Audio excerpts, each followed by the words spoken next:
डॅमला धोका वगैरे असा अजिबात नाही की गळती अशा प्रकारचे जे डॅम असतात मेसनरी त्याच्यामध्ये थोडी बहुत प्रमाणामध्ये गळती होते. गळती प्रतिबंधक उपाययोजना आपल्याला करावाच लागतात काही वर्षानंतर. आता ह्या डॅमला जवळपास 40-1 वर्ष होत आले, 30-40 वर्ष की ज्याचं काम चालू होऊन, त्याच्यामुळं हे करणं हे नॉर्मल आहे. म्हणजे याच्यामध्ये कुठल्या ॲबनॉर्मॅलिटी आहे किंवा त्याच्यामुळं गळतीमुळं धरणाला धोका वगैरे असं काही नाही आहे. सिंचनावर कुठल्याही प्रकारचा परिणाम न होता धरणाच्या दुरुस्तीचं काम करायचं अशा प्रकारचं आम्ही नियोजन केलेलं आहे. आणि आता जसं उपलब्ध होईल पाणी, म्हणजे आपल्याला जो भाग धरणाचं पाणी जितकं खाली जाईल तेवढाच भाग उपलब्ध होणार, तर त्यानुसारच हे काम पूर्ण करण्यात येणार आहे.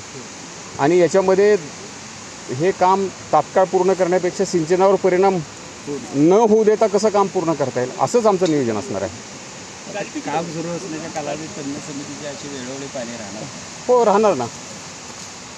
येऊन बघून काम कसं चाललं आहे वगैरे काय त्याची आम्ही पाणी करणार. कशासाठी? कामं पूर्ण नाही, कूळ आता जसं उपलब्ध होईल इरिगेशनवर परिणाम न होत करण्याचं तर आम्हाला 1-2 वर्षामध्ये व्हावं असं अपेक्षित आहे.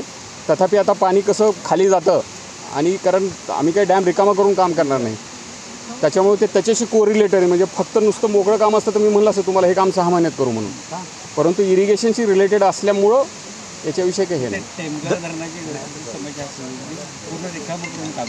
नाही, तिथं शक्य होतं रिकामं करणं. टेमघर धरणामध्ये काय होतं की पुण्याला पाण्याची गरज होती की पहिल्यांदा आम्ही टेमघरमधनं दिल्लीत धरण रिकामं करून घेतलं. जिथं शक्य आपण ते करतो. तसं केलं असतं तर आणखी काम जोरात करता आलं असतं, लवकर करता आलं असतं. पण त्याच्यामुळं नुकसान काही नाही की हे काम असं काम नाही बाबा की हे जे काम उद्याच नाही केलं तर काही प्रश्न होणार आहे किंवा धरणाला धोका आहे वगैरे असं नाही. धरण अतिशय चांगल्या स्थितीत आहे. धरणाच्या सेफ्टीला कुठल्याही प्रकारचा धोका नाही.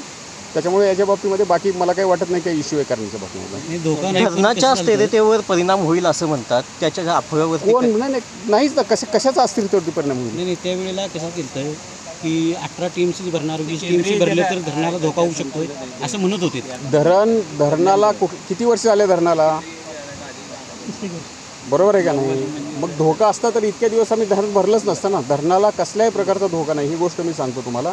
आणि ही गळती प्रतिबंधक उपाययोजना आहे, हा लक्षात. म्हणजे ह्या उपाययोजना फक्त गळती थांबणार आहे धरणाची काही हे वाढणार नाही.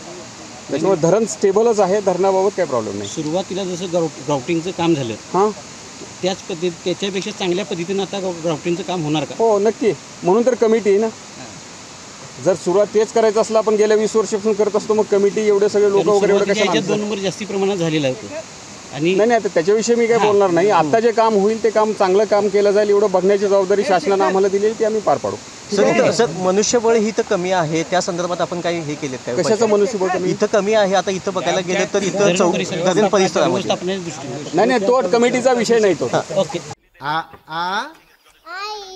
येस. ब क कणीदार, खमंग, ग